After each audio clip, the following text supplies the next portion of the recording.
ভালো যাকেই বাসতে যাই, স্বার্থ ছাড়া কেউ ভালোবাসতে চায় না। হয় টাকা পয়সা, নয় দেহ, এই দুইটার একটা দিতে হবে, তাহলে ভালোবাসা টিকবে, আর নয়তো টিকবে না। এটা কেমন ভালোবাসা আমি সেটাই বুঝতে পারি না। ভালো যদি নাই বাসতে পারো, ভালোবেসে যদি কারো হাতই না ধরে রাখতে পারো, তাহলে কেমন ভালোবাসা তুমি বাসো বলতে পারো?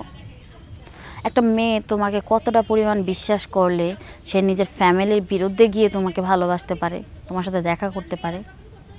যেই মেয়েটার কলেজ শেষ করে বাসায় ফেরার কথা, সেই মেয়ে কলেজ শেষ করে যায় তোমার সাথে ডেটিংয়ে। আমার জীবনে আমি অনেক ছেলের সাথেই রিলেশন করছি, হ্যাঁ, তবে বলতে পারেন যে আমি এত রিলেশন কেন করছি, আমিও তো একটাই ধরে রাখতে পারতাম, তাই না? আসলে যাকেই ভালোবাসছি সেই ধোঁকা দিচ্ছে।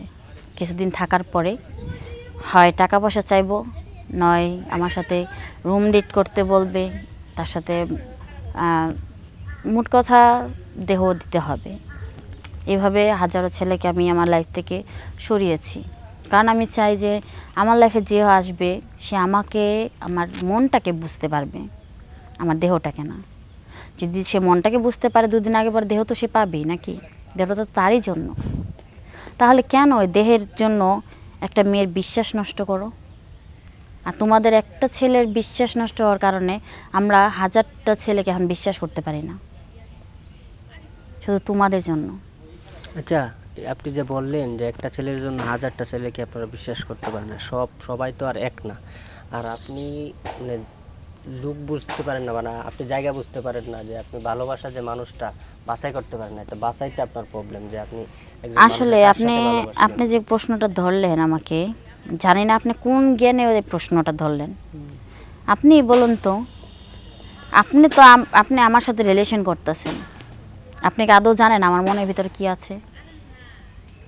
আমি পরবর্তীতে আপনার সাথে রিলেশন করব কি না, আপনার সাথে সংসার করব কি না, সেটা কি আপনি জানেন? আপনার তো বিশ্বাসের ভরসার উপরে আসছেন, তাই না? একটা মানুষ যখন রিলেশন করে, হ্যাঁ, রিলেশন করার আগেই তো তার সম্বন্ধে জানবে, শুনবে, তারপরে যতটা সহজ মনে করেন পৃথিবীটা আদৌ অত সহজ না। ভালোবাসা কখন কার প্রতি কীভাবে মনটা চলে যায় তার কাছে কেউ জানে না, সে নিজেও জানে না। কিন্তু এক কথাই, তাকে না দেখলে ভালো লাগে না। কিন্তু তারপরও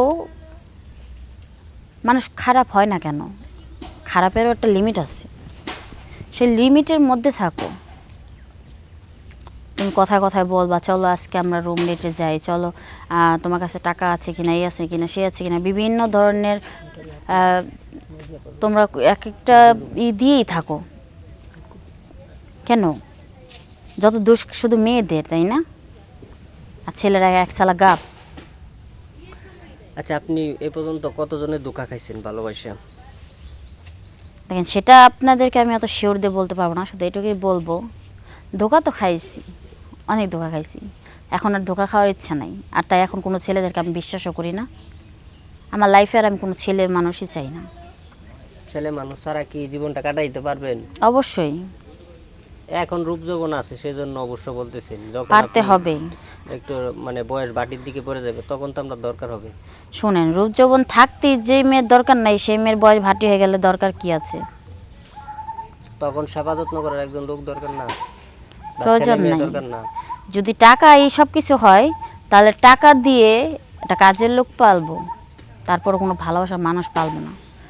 কাজের লোকের ভালোবাসাটা আর কি নিজের আপন মানুষের ভালোবাসার মতো হবে? তবুও ভালো, ওটা অন্তত নিজে নষ্ট হইলাম না।